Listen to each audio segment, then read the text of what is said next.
পরিবর্তে ইসলামিক জ্ঞানের সর্বোত্তম ব্যাখ্যাকে গ্রহণ করে এবং কাজ করার মাধ্যমে আল্লাহ মহান এবং তার পবিত্র নবী মুহাম্মদ সাল্লাল্লাহু আলাইহি ওয়াসাল্লামের প্রতি তাদের আনুগত্য বজায় রাখতে হবে, তা নির্বিশেষে যেই থেকে এসেছে। সমস্ত প্রশংসা বিশ্বজগতের পালনকর্তা আল্লাহর জন্য এবং শান্তি ও বরকত বর্ষিত হোক তার শেষ রাসূল মুহাম্মদ, তার সম্ভ্রান্ত পরিবার এবং সাহাবীদের উপর। এবং প্রকৃতপক্ষে আপনি একটি মহান নৈতিক চরিত্রের। তাই মহৎ চরিত্র অর্জনের জন্য পবিত্র কুরআনের শিক্ষা ও মহানবী হযরত মুহাম্মদ সাল্লাল্লাহু আলাইহি ওয়াসাল্লামের ঐতিহ্য অর্জন ও আমল করা সকল মুসলমানের কর্তব্য। ১ জামে তিরমিজি ২০২৯ নম্বরে পাওয়া একটি হাদিসে মহানবী মুহাম্মদ সাল্লাল্লাহু আলাইহি ওয়াসাল্লাম উপদেশ দিয়েছেন যে একজন ব্যক্তি যখন মহান আল্লাহর সন্তুষ্টির জন্য বিনয়ের সাথে জীবনযাপন করবে তখন তাকে মর্যাদায় উন্নীত করা হবে। এটি ঘটে কারণ নম্রতা মহান আল্লাহর দাসত্বের একটি গুরুত্বপূর্ণ দিক। নম্রতার বিপরীত যা অহংকার শুধুমাত্র মালিকের জন্য, অর্থাৎ আল্লাহ সর্বোত্তম, কারণ মানুষের যা কিছু আছে তা তার দ্বারা সৃষ্ট এবং দান করা হয়েছে। এই বাস্তবতাকে উপলব্ধি করা নিশ্চিত করে যে একজন ব্যক্তি অহংকার পরিহার করে এবং এর পরিবর্তে মহান আল্লাহ তাআলার আনুগত্য করে, তার আদেশ পালন করে, তার নিষেধাজ্ঞাগুলি থেকে বিরত থেকে এবং ধৈর্যের সাথে ভাগ্যের মোকাবিলা করার মাধ্যমে নম্রতা প্রদর্শন করে, এটিই মহান আল্লাহর প্রতি প্রকৃত দাসত্ব এবং উভয় জগতেই প্রকৃত মহিমার দিকে নিয়ে যায়। নম্রতা ২ সহিহ মুসলিমের ২৬৫ নম্বর হাদিসে মহানবী হযরত মুহাম্মদ সাল্লাল্লাহু আলাইহি ওয়াসাল্লাম সতর্ক করেছেন যে যে ব্যক্তির আধ্যাত্মিক অন্তরে অনুপরিমাণও অহংকার আছে সে জান্নাতে প্রবেশ করবে না। তিনি স্পষ্ট করেছেন যে গর্ব হল যখন একজন ব্যক্তি সত্যকে প্রত্যাখ্যান করে এবং অন্যকে অবজ্ঞা করে। অহংকারী ব্যক্তির কোনো পরিমাণ ভালো কাজ উপকারে আসবে না। যখন কেউ শয়তানকে পর্যবেক্ষণ করে এবং যখন সে গর্বিত হয়ে ওঠে তখন তার অগণিত বছরের উপাসনা কিভাবে তাকে উপকৃত করেনি তা খুব স্পষ্ট। প্রকৃতপক্ষে নিম্নলিখিত আয়াতটি স্পষ্টভাবে অহংকারকে অবিশ্বাসের সাথে সংযুক্ত করে, তাই একজন মুসলিমকে অবশ্যই এই খারাপ বৈশিষ্ট্য থেকে দূরে থাকতে হবে। অধ্যায় ২ আল বাকারা আয়াত ৩-৪। আর উল্লেখ করুন যখন আমরা ফেরেশতাদের বলেছিলাম আদমকে সেজদা কর, তাই তারা সিজদা করল ইবলিস ব্যতীত। সে অস্বীকার করল এবং অহংকার করল এবং কাফেরদের অন্তর্ভুক্ত হল। গর্বিত সেই ব্যক্তি যে সত্যকে প্রত্যাখ্যান করে যখন এটি তাদের কাছে উপস্থাপন করা হয়, কারণ এটি তাদের কাছ থেকে আসেনি এবং এটি তাদের ইচ্ছা এবং মানসিকতাকে চ্যালেঞ্জ করে। গর্বিত ব্যক্তিও বিশ্বাস করে যে তারা অন্যদের চেয়ে শ্রেষ্ঠ, যদিও তারা মহান আল্লাহর দৃষ্টিতে তাদের আসল মর্যাদা সম্পর্কে অবগত নয়। তারা বিশ্বাস করতে পারে যে তারা তাদের অনেক পাপের কারণে মহান আল্লাহ তাআলার অপছন্দের সময় তারা করেছেন এমন কিছু অকৃত্রিম এবং অসম্পূর্ণ ভালো কাজের কারণে তারা মহান। উপরন্তু অন্যের দিকে তাকানো বোকামি, কারণ কেউ নিজের চূড়ান্ত পরিণতি এবং অন্যের চূড়ান্ত পরিণতি সম্পর্কে অবগত নয়। অর্থ, তারা যাকে তুচ্ছ মনে করে সে একজন খাঁটি মুসলমান হিসেবে মারা যেতে পারে, অথচ সে কাফের হয়ে মারা যেতে পারে। প্রকৃতপক্ষে মহান আল্লাহ, যিনি একজন ব্যক্তির মালিকানাধীন সবকিছু সৃষ্টি করেছেন এবং দান করেছেন, তা দেখে গর্ব করা বোকামি। এমনকি একজন সৎকর্ম সম্পাদন করে শুধুমাত্র মহান আল্লাহ প্রদত্ত অনুপ্রেরণা, জ্ঞান এবং শক্তির কারণে। অতএব এমন কিছু নিয়ে অহংকার করা যা জন্মগতভাবে নিজের নয়। এটি ঠিক এমন একজন ব্যক্তির মতো যে এমন একটি প্রাসাদের জন্য গর্বিত হয় যা তারা এমনকি নিজেরও নেই বা বাস করে না। এই কারণেই অহংকার মহান আল্লাহর জন্য, কারণ তিনি একাই সমস্ত কিছুর সৃষ্টিকর্তা এবং সহজাত মালিক। যে ব্যক্তি অহংকারবশত মহান আল্লাহকে চ্যালেঞ্জ করবে তাকে জাহান্নামে নিক্ষেপ করা হবে। এটি সুনানে আবু দাউদ ৪০৯০ নম্বরে পাওয়া একটি হাদিসে নিশ্চিত করা হয়েছে। একজন মুসলমানের উচিত নবী মুহাম্মদ সাল্লাল্লাহু আলাইহি ওয়াসাল্লামের পদাঙ্ক অনুসরণ করা এবং নম্রতা অবলম্বন করা। নম্র ব্যক্তিরা সত্যই স্বীকার করে যে তাদের কাছে থাকা সমস্ত ভালো এবং সমস্ত মন্দ থেকে তারা সুরক্ষিত রয়েছে, মহান আল্লাহ ছাড়া আর কারো কাছ থেকে আসে না। অতএব নম্রতা একজন ব্যক্তির জন্য অহংকারের চেয়ে বেশি উপযুক্ত। একজন ব্যক্তিকে বিশ্বাস করে বোকা বানানো উচিত নয় যে নম্রতা অসম্মানের দিকে নিয়ে যায়, কারণ মহান আল্লাহর নম্র বান্দাদের চেয়ে বেশি সম্মানিত কেউ হয়নি। প্রকৃতপক্ষে মহানবী হযরত মুহাম্মদ সাল্লাল্লাহু আলাইহি ওয়াসাল্লাম জামে তিরমিজি ২০২৯ নম্বরে পাওয়া একটি হাদিসে মহান আল্লাহর সন্তুষ্টির জন্য যে ব্যক্তি নম্রতা অবলম্বন করে তার জন্য মর্যাদা বৃদ্ধির নিশ্চয়তা দিয়েছেন।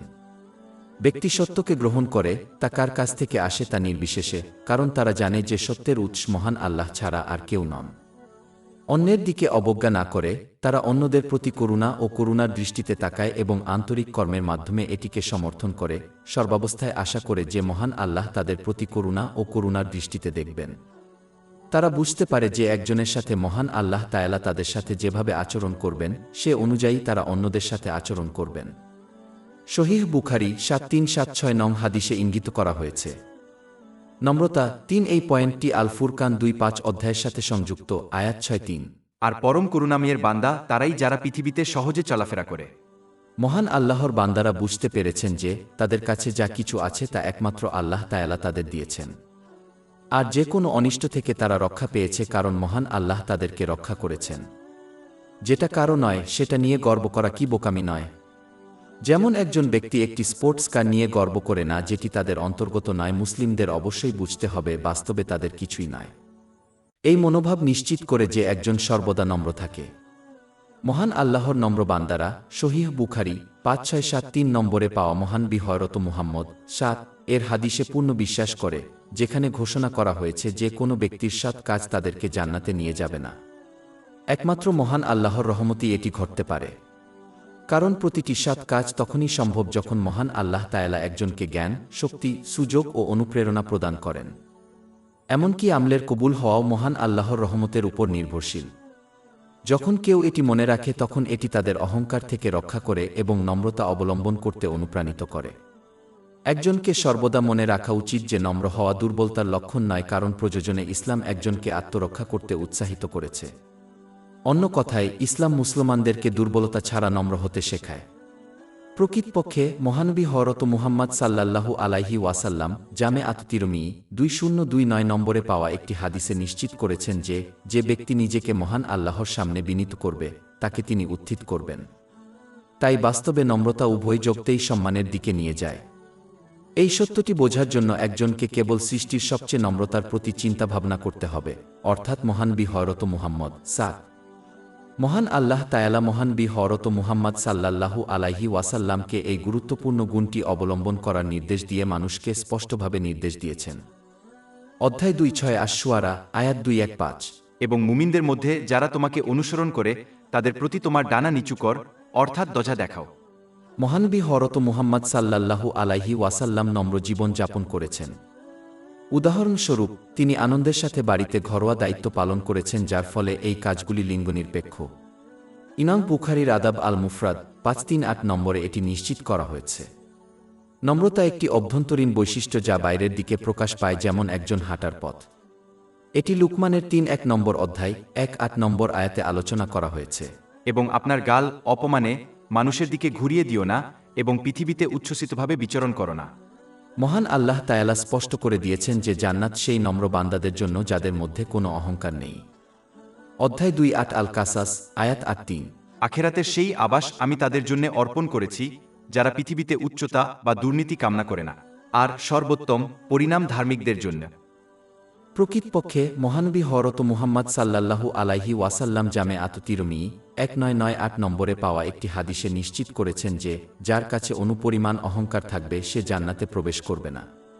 একমাত্র মহান আল্লাহই গর্ব করার অধিকার রাখেন, কারণ তিনি সমগ্র মহাবিশ্বের স্রষ্টা, পালনকর্তা এবং মালিক। এটা মনে রাখা গুরুত্বপূর্ণ। গর্ব হল যখন কেউ বিশ্বাস করে যে তারা অন্যদের থেকে উচ্চতর এবং সত্যকে প্রত্যাখ্যান করে যখন এটি তাদের সামনে উপস্থাপন করা হয়, কারণ তারা সত্যকে গ্রহণ করা অপছন্দ করে যখন এটি তাদের ব্যতীত অন্যের কাছ থেকে আসে।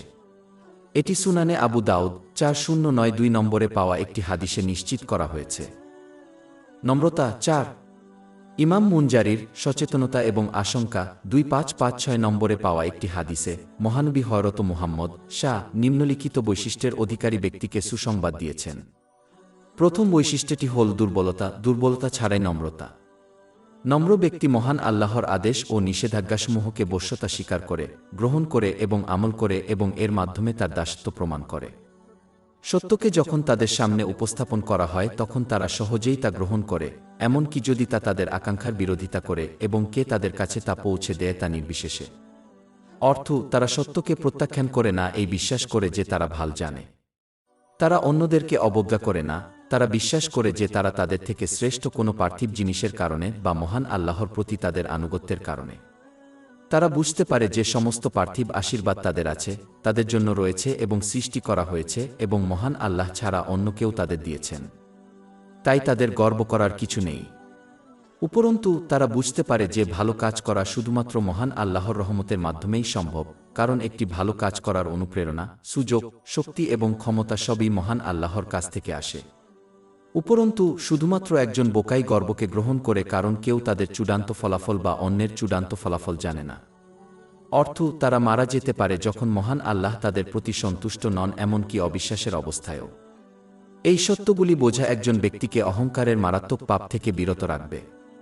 একটি পরমাণুর মূল্য যা একজনকে জাহান্নামে নিয়ে যাওয়ার জন্য যথেষ্ট। সহিহ মুসলিমের 265 নম্বর হাদিসে এই বিষয়ে সতর্ক করা হয়েছে। দুর্বলতা ছাড়াই নম্রতার অর্থ হল একজন মুসলিম সর্বদা অন্যের প্রতি দয়া প্রদর্শন করে, কিন্তু প্রয়োজনে নিজেকে রক্ষা করতে এবং সত্যের পক্ষে দাঁড়াতে ভয় পায় না, এবং তাদের নম্রতা তাদের প্রকাশের কারণ হয় না। অন্যের চোখে অপমানিত এবং অসম্মানিত। তবা 1 জামে তিরমি 3540 নম্বরে পাওয়া একটি ঐশী হাদিস মহান আল্লাহর ক্ষমার গুরুত্ব ও বিশালতার পরামর্শ দেয়। হাদিসের প্রথম অংশে ঘোষণা করা হয়েছে যে যতক্ষণ পর্যন্ত একজন মুসলমান আন্তরিকভাবে মহান আল্লাহর কাছে প্রার্থনা করে এবং তার রহমতের আশায় থাকে, ততক্ষণ পর্যন্ত তিনি তাদের ক্ষমা করবেন। এই প্রতিক্রিয়া প্রকৃতপক্ষে পবিত্র কুরআনে সমস্ত বৈধ প্রার্থনার জন্য নিশ্চিত করা হয়েছে, কেবল ক্ষমা প্রার্থনার জন্য নয়। অধ্যায় 40 গাফির, আয়াত 60। আর তোমার প্রতিপালক বলেছেন, তোমরা আমাকে ডাক, আমি তোমাদের ডাকে সাড়া দেব। প্রকৃতপক্ষে মহানবী হযরত মুহাম্মদ সাল্লাল্লাহু আলাইহি ওয়াসাল্লাম এই আয়াতটি উল্লেখ করেছেন এবং ঘোষণা করেছেন যে প্রার্থনা একটি ইবাদত, অর্থ একটি সৎ কাজ। সুনানে আবু দাউদ 1479 নম্বরে পাওয়া একটি হাদিসে এই পরামর্শ দেওয়া হয়েছে। জামে তিরমি 3604 নম্বরে পাওয়া একটি হাদিস পরামর্শ দেয় যে যতক্ষণ না তা বৈধ হয় ততক্ষণ পর্যন্ত প্রতিটি দোয়া বিভিন্ন উপায়ে কবুল হয়। ব্যক্তিকে তারা যা অনুরোধ করেছে তা হয় মঞ্জুর করা হয়, বা পরকালে তাদের জন্য একটি পুরস্কার সংরক্ষিত থাকবে, বা তাদের সমতুল্য পাপ ক্ষমা করা হবে। কিন্তু এটা মনে রাখা জরুরি যে ইতিবাচক সাড়া পাওয়ার জন্য একজন মুসলিমকে অবশ্যই দোয়ার শর্ত ও আদব পূরণ করতে হবে। ক্ষমা প্রার্থনা করার ক্ষেত্রে এর মধ্যে রয়েছে সক্রিয়ভাবে পাপ এড়ানোর জন্য প্রচেষ্টা করা এবং আন্তরিকভাবে মহান আল্লাহকে মান্য করা, কারণ এটি পাপের উপর অবিচল থাকা অবস্থায় ক্ষমা চাওয়া সাধারণ জ্ঞানের পরিপন্থী। একজন মুসলমানের জন্য সবচেয়ে বড় মিনতি হল ক্ষমার জন্য, কারণ এটি একজনের আশীর্বাদ পাওয়ার, দুনিয়ার অসুবিধা এড়ানো এবং পরলোকগত দুনিয়াতে জান্নাত লাভের এবং জাহান্নাম থেকে বাঁচার উপায়। অধ্যায় 7 নূহ, আয়াত 1012। আর বললেন, তোমার প্রভুর কাছে ক্ষমা প্রার্থনা কর, প্রকৃতপক্ষে তিনি চিরস্থায়ী ক্ষমাশীল। তিনি তোমাদের উপর আকাশ থেকে বৃষ্টি বর্ষণ করবেন, আর তোমাদের ধনসম্পদ ও সন্তান সন্ততি বৃদ্ধি দান করবেন, এবং তোমাদের জন্য বাগানের ব্যবস্থা করবেন, এবং তোমাদের জন্য নদী প্রবাহিত করবে। আলোচ্য প্রধান হাদিস দ্বারা নির্দেশিত হয়েছে যে মহান আল্লাহর অসীম রহমতের আশা থাকা যখন প্রার্থনা করা ক্ষমার শর্ত। প্রকৃতপক্ষে মহান আল্লাহ তার সম্পর্কে তার বান্দার মতামত অনুসারে কাজ করেন, যা সহিহ বুখারী 7405 নম্বরে পাওয়া একটি ঐশী হাদিসে নিশ্চিত করা হয়েছে। ক্ষমার সবচেয়ে বড় কারণগুলির মধ্যে একটি হল যখন একজন মুসলিম কেবলমাত্র মহান আল্লাহ তাআলার কাছে আশা করে যে তারা তাদের ক্ষমা করবে, পূর্ণাঙ্গভাবে জানে যে মহান আল্লাহ ছাড়া কেউ তাদের ক্ষমা বা শাস্তি থেকে রক্ষা করতে পারবে না। আলোচ্য প্রধান হাদিসে উল্লেখিত পরবর্তী বিষয় হল, মানুষ যত পাপই করুক না কেন মহান আল্লাহর রহমত ও ক্ষমা তার চেয়ে বড়। প্রকৃতপক্ষে এটি সীমাহীন, তাই একজন ব্যক্তির সীমিত পাপ কখনই এটি অতিক্রম করতে সক্ষম হবে না। এ কারণেই মহানবী মুহাম্মদ সাল্লাল্লাহু আলাইহি ওয়াসাল্লাম মুসলমানদেরকে উপদেশ দিয়েছিলেন যে তারা যা প্রার্থনা করে তা বড় করে দেখাতে, কারণ মহান আল্লাহ তাআলার কাছে এত বড় কিছুই নেই। এটি সহিহ মুসলিম 6812 নম্বরে পাওয়া একটি হাদিসে নিশ্চিত করা হয়েছে। কিন্তু এটা মনে রাখা গুরুত্বপূর্ণ যে মহান আল্লাহ পাকের ক্ষমা যে অসীম, পাপের অজুহাত হিসাবে ব্যবহার করা শুধুমাত্র এই গুরুত্বপূর্ণ সত্যকে উপহাস করা, এবং যে ব্যক্তি এমন আচরণ করে সে তার ক্ষমা থেকে বঞ্চিত হতে পারে। আলোচ্য প্রধান হাদিসের পরবর্তী অংশে মহান আল্লাহর কাছে আন্তরিকভাবে ক্ষমা চাওয়ার গুরুত্ব নির্দেশ করা হয়েছে, যা অনেক আয়াত ও অন্যান্য হাদিসে বর্ণিত হয়েছে। ক্ষমা চাওয়ার এই কাজটি আন্তরিক অনুতাপের একটি অংশ। এটা বোঝা যায় যে ক্ষমা চাওয়া জিহ্বার একটি কাজ এবং বাকি আন্তরিক অনুতাপ কর্মের মাধ্যমে পাপ থেকে দূরে সরে যাওয়া জড়িত। আন্তরিক অনুশোচনার মধ্যে রয়েছে প্রকৃত অনুশোচনা অনুভব করা, আবার পাপ না করার দৃঢ় প্রতিশ্রুতি দেওয়া এবং আল্লাহ মহান ও মানুষের প্রতি যে কোনো অধিকার লঙ্ঘিত হয়েছে তা পূরণ করা। এটা মনে রাখা জরুরি যে একই পাপের উপর অবিচল না থাকা তাওবা কবুল হওয়ার শর্ত। অধ্যায় 3 আলে ইমরান, আয়াত 135। এবং যারা যখন তারা কোনো অনৈতিক কাজ করে বা অপরাধের মাধ্যমে নিজেদের প্রতি জুলুম করে, তখন আল্লাহকে স্মরণ করে এবং তাদের পাপের জন্য ক্ষমা প্রার্থনা করে, এবং আল্লাহ ছাড়া আর কে পাপ ক্ষমা করতে পারে, এবং তারা যা করেছে তাতে অবিচল থাকে না যখন তারা জানে। একজন মুসলমানের জন্য ক্ষমা চাওয়ার ক্ষেত্রে অবিচল থাকা অত্যন্ত গুরুত্বপূর্ণ, কারণ এটি প্রতিটি দুশ্চিন্তা থেকে পরিত্রাণ, প্রতিটি অসুবিধা থেকে মুক্তির পথ এবং এমন জায়গা থেকে সমর্থনের দিকে নিয়ে যায় যেখানে কেউ আশা করতে পারে না। সুনানে আবু দাউদ 1518 নম্বরে পাওয়া একটি হাদিসে এটি উপদেশ দেওয়া হয়েছে। আলোচ্য প্রধান হাদিসে পরবর্তী যে বিষয়টি উল্লেখ করা হয়েছে তা হল ক্ষমার সবচেয়ে বড় কারণ, অর্থাৎ মহান আল্লাহর সাথে কাউকে শরিক না করা। মহান আল্লাহর সাথে শরিক করা দুই প্রকার, বড় শিরক এবং ছোট শিরক। প্রধান ধরন হল যখন কেউ আল্লাহ মহান বা তাকে ছাড়া অন্য কিছুর উপাসনা করে। গৌণ সংস্করণ হল যখন কেউ মহান আল্লাহকে সন্তুষ্ট করার জন্য কাজ করে, যেমন প্রদর্শন করা। সুনানে ইবনে মাজাহ 3989 নম্বরে পাওয়া একটি হাদিসে এ বিষয়ে সতর্ক করা হয়েছে। প্রকৃতপক্ষে যে ব্যক্তি মানুষের জন্য কাজ করে, বিচারের দিনে মহান আল্লাহ তাকে বলবেন যে তারা যাদের জন্য কাজ করেছে তাদের কাছ থেকে তাদের প্রতিদান চাইবে, যা সম্ভব হবে না। জামিআত তিরমিজি 3154 নম্বরে পাওয়া একটি হাদিসে এটি নিশ্চিত করা হয়েছে। যে ব্যক্তি এইভাবে কাজ করে তারা দেখতে পাবে যে তারা শেষ পর্যন্ত এই পৃথিবীতে উন্মোচিত হবে, এবং তারা অন্যদের সাথে যতই ভালো ব্যবহার করুক না কেন, তারা কখনই তাদের প্রকৃত ভালোবাসা অর্জন করতে পারবে না বা পাবে না। তাদের খারাপ উদ্দেশ্যের কারণে সম্মান করুন। এটি সহিহ মুসলিম 6705 নম্বরে পাওয়া একটি হাদিসে ইঙ্গিত করা হয়েছে। যখন কেউ মহান আল্লাহর একত্বকে উপলব্ধি করে, তখন তারা কেবলমাত্র মহান আল্লাহর সন্তুষ্টির জন্য, ভয় ও ভালোবাসার জন্য উদ্দেশ্য করে, চিন্তা করে, কাজ করে এবং কথা বলে। এই আচরণ পাপ করার সম্ভাবনাকে কমিয়ে দেয় এবং যা কিছু গুনাহ হয় তা মহান আল্লাহ ক্ষমা করে দেন। এ কারণেই মহানবী হযরত মুহাম্মদ সাল্লাল্লাহু আলাইহি ওয়াসাল্লাম সুনানে ইবনে মাজাহ 3797 নম্বরে পাওয়া একটি হাদিসে ঘোষণা করেছেন যে মহান আল্লাহ ছাড়া ইবাদতের যোগ্য কেউ নেই। এই উক্তিটি সকল অন্যায় কাজকে দূর করে দেয়। এই আচরণই সকল মুসলমানকে অবলম্বন করার চেষ্টা করতে হবে। এর ভিত্তি হল পবিত্র কুরআনের শিক্ষা এবং মহানবী হযরত মুহাম্মদ সাল্লাল্লাহু আলাইহি ওয়াসাল্লামের ঐতিহ্য অর্জন ও তার উপর আমল করা। এটি নিশ্চিত করবে যে একজন ব্যক্তি যে আশীর্বাদগুলিকে মঞ্জুর করা হয়েছে তা মহান আল্লাহকে সন্তুষ্ট করার উপায়ে ব্যবহার করবে। এটি একজনের পাপকে কমিয়ে দেবে এবং যখনই তারা পাপ করবে তখনই তাকে আন্তরিক অনুতাপের দিকে উৎসাহিত করবে। এটি উভয় জগতে ক্ষমা, শান্তি এবং সাফল্যের দিকে পরিচালিত করে। অধ্যায় 1/6 নাহল আয়াত 9-7। যে ব্যক্তি সৎকাজ করবে, সে পুরুষ হোক বা নারী, সে মুমিন থাকা অবস্থায়, আমি অবশ্যই তাকে উত্তম জীবন দান করব এবং অবশ্যই তাদের প্রতিদান দেব পরকালে, তারা যা করত তার সর্বোত্তম প্রতিদান। তওবা 2।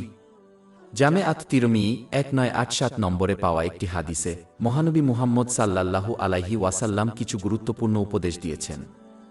আলোচ্য প্রধান হাদিসে প্রদত্ত দ্বিতীয় উপদেশটি হল যে একজন মুসলমানের উচিত একটি নেক আমলের সাথে একটি পাপ অনুসরণ করা যাতে তা গুনাহকে মুছে ফেলে।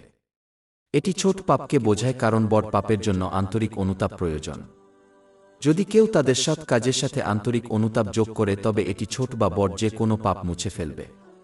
কিন্তু সঠিকভাবে কাজ করার একটি অংশ হল পাপের পুনরাবৃত্তি না করার জন্য সচেষ্ট হওয়া, কারণ একটি সৎ কাজের সাথে তা অনুসরণ করার অভিপ্রায়ে পাপ করা একটি বিপজ্জনক বিপদগামী মানসিকতা।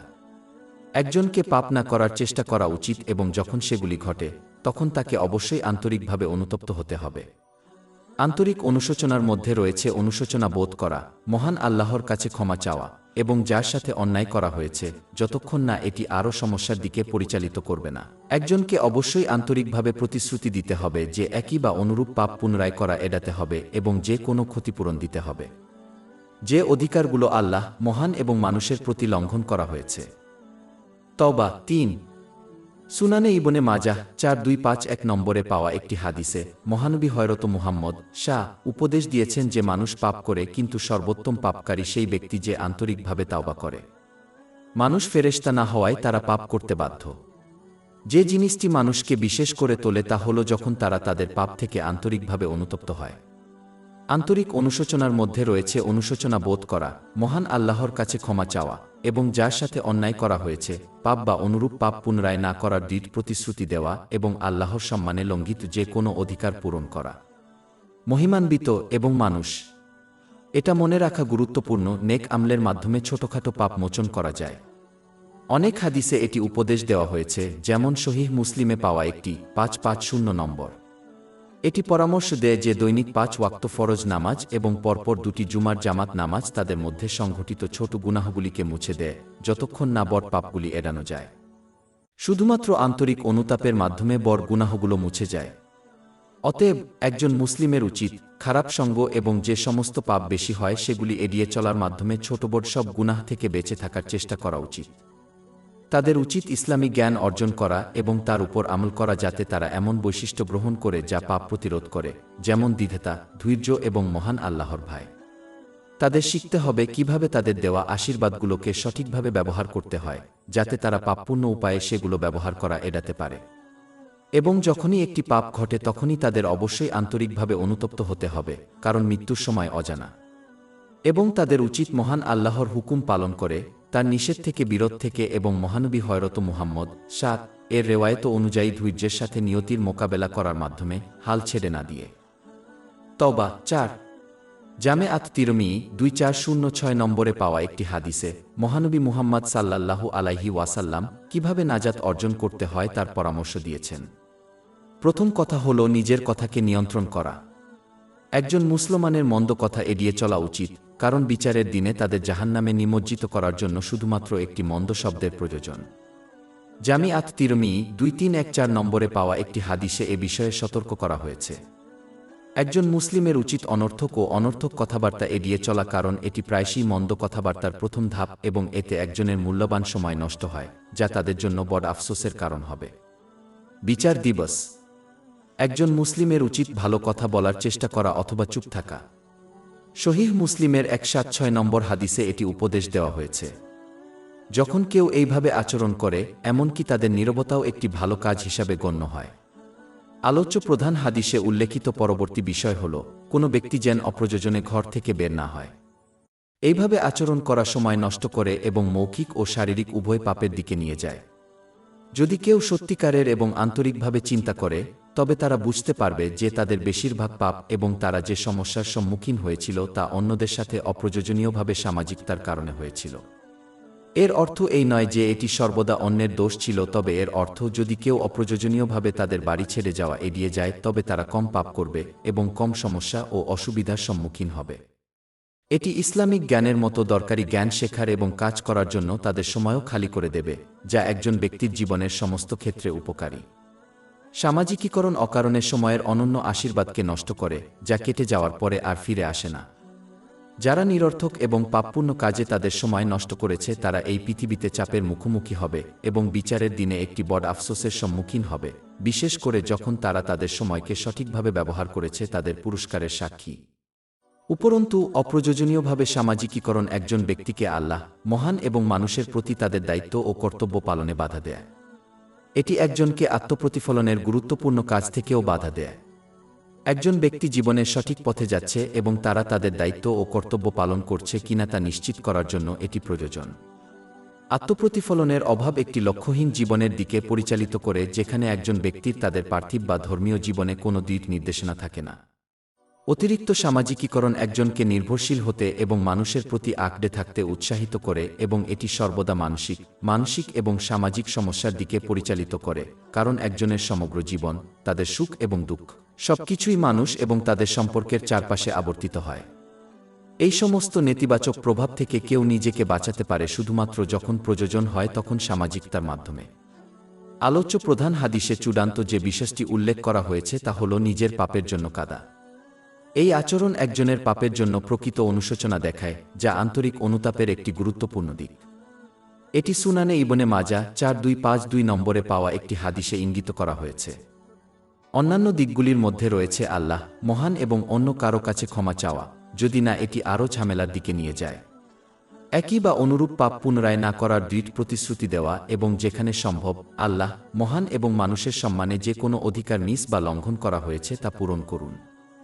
ইসলাম পরিপূর্ণতা দাবি করে না, শুধুমাত্র মহান আল্লাহর আনুগত্য করার জন্য একটি অকৃত্রিম এবং আন্তরিক প্রচেষ্টা, এবং যখন কেউ পাপ করে তখন আন্তরিকভাবে অনুতপ্ত হয় এবং নিজেকে সংশোধন করার জন্য কঠোর প্রচেষ্টা করে। সমস্ত প্রশংসা বিশ্বজগতের প্রতিপালক আল্লাহর জন্য এবং শান্তি ও বরকত বর্ষিত হোক তার শেষ রাসূল মুহাম্মদ, তার সম্ভ্রান্ত পরিবার ও সাহাবীদের উপর।